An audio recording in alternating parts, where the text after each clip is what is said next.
Trump leaves G7 early amid escalating Israel-Iran conflict. President Donald Trump departed the G7 summit in Canada early to monitor the intensifying Israel-Iran conflict, warning Iranians to evacuate Tehran and urging swift diplomacy.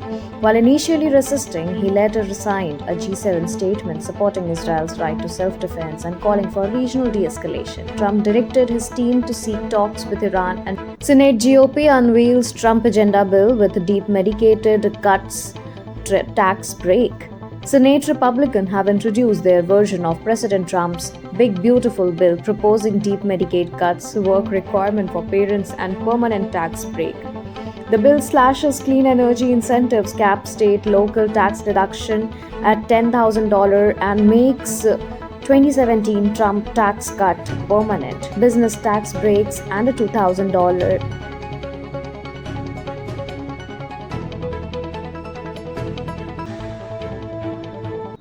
Senate GOP faces internal pushback on Trump's tax and spending bill. Senate Republicans are struggling to unify around President Trump's tax and spending bill ahead of their July 4 deadline.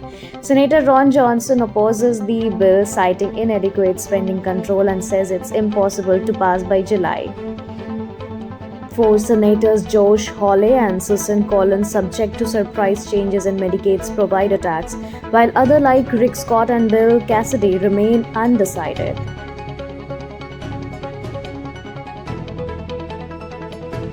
Murkowski raises alarm over Trump's authoritarian drift amid nationwide No Kings protests against rising authoritarianism. Republican Senator Lisa Murkowski openly questioned President Trump's use of military force against protesters and his motives for expanding executive power.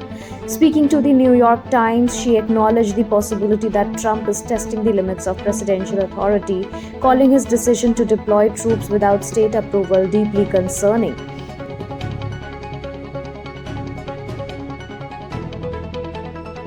American Bar Association sues Trump administration over legal intimidation. The American Bar Association has filed a lawsuit against the Trump administration, alleging that recent executive order targeting major law firms have unconstitutionally chilled attorneys' willingness to take cases against the government, especially pro bono work on issues like immigration. The suit claims Trump's action, including revoking security clearances and restricting federal building access. Thank you so much for watching this video. Don't forget to like, comment, share, and subscribe.